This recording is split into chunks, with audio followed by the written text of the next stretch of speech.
And joining us now is our 2018 world champion in Gregg Barsby. And Gregg, welcome. I'm going to read a quote. Thank you. This comes directly from you because there's so much conversation with regard to course design. Quote, "This is a high-level track with a variety of elements. My focus was about giving players on tour a full challenge with elements of accuracy, power, decision-making, and course management prevalent throughout the course. I also did my best to incorporate original holes at Lindsay Park in Tyler." So that's what I pulled right from your Instagram when talking about this course. So we just heard from Kristen Tatar, who said she really liked it. What's been the feedback and how are you processing it? If Kristen likes it, then it's all good with me. And, no, there's been mixed views on the course, and I think a lot of that stems from a lot of the players thinking we were going to play dogwood like we did last year, and then the change was maybe a little sudden for the tour players. But when Steven Story asked me to lay out the course, and obviously I was honored, and I really just tried to do well by the Rose City Disc Club, who's put in mounds and mounds of work in the last month and a half to make the course look good. So I really got to tip the hat to those guys. I just wanted to challenge the best. I mean, this is a course I feel like the best player is going to win, you know? There's not nearly as much flukiness with this course as there is at dogwood, and we all love dogwood, especially like us local players. We love playing there all the time. But to bring an event of this caliber to Tyler and East Texas, I'm really stoked that they wanted to go with this layout. So I think the best player is going to win, and good consistent golf is going to put you high up on the leaderboard. Well, that was going to be my question, is consistency, but what does that consistency mean? What are they trying to accomplish on this course? Are we going to see, 3 sets of 10 under, or are we going to see a winner that might walk away 15 under for the whole weekend? I think 15 under might be low, but I don't think anybody's going to crest the 25 mark. I don't think anybody will shoot better than 25. If they do, protect them at all costs.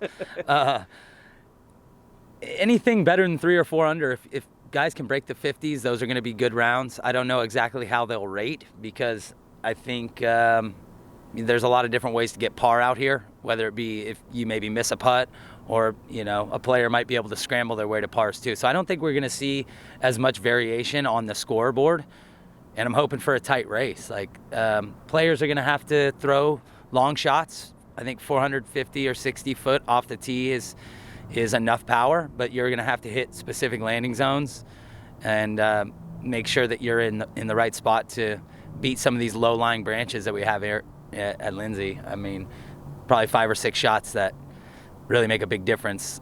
Got to get under the branches. And to put your name, to stamp this course with your design, so to speak, was this 50%, 75%, 100% of your vision? What was that process like in terms of your input and either pushback or feedback that you got in the design process?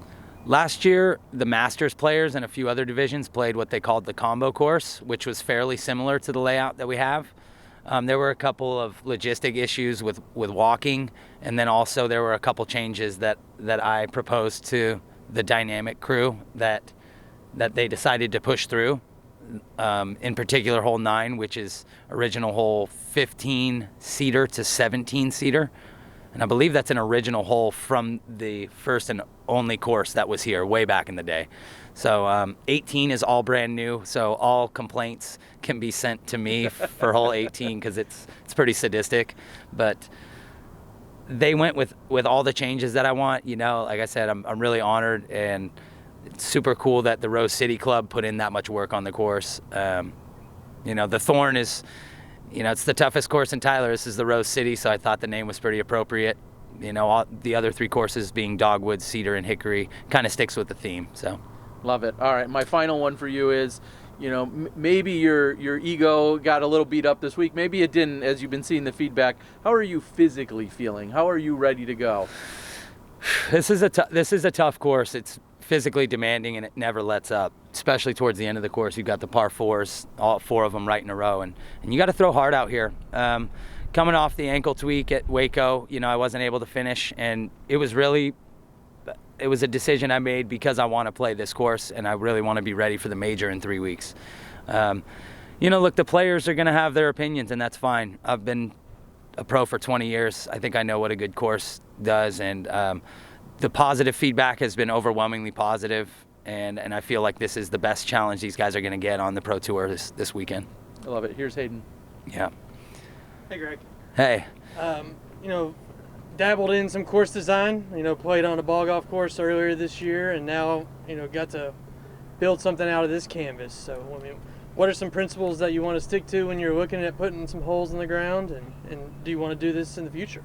I would love to make more courses and be able to have a hand. We just put one in down the street in Van. I think the most important thing was, in this particular case, was bringing the fans out to be able to enjoy high-level disc golf. It's really hard on Dogwood to get a lot of fans inside that course, and just the way that it meanders, and you know, some of the greens are close to the next tee, and there's maybe a lot of shuffling going on.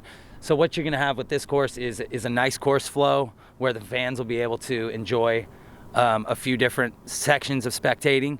And then also, this is a very much a stadium style course, with hole 1 starting about a half mile away from here, and 18's basket just 400 feet that way. So it's really specific like competition course, championship level course.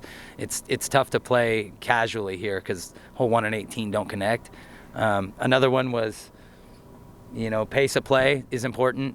Try not to get too many big walks in between the holes, and also safety. And safety's like number one whenever I go into any course design. Just making sure that, you know, the general public or the players are going to be safe from getting hit by discs. You know, what's your personal number one key for, you know, when you get out here and play this course? What's one thing you got to keep in the back of your head? Maybe lay up on hole 1 if I don't throw it too close.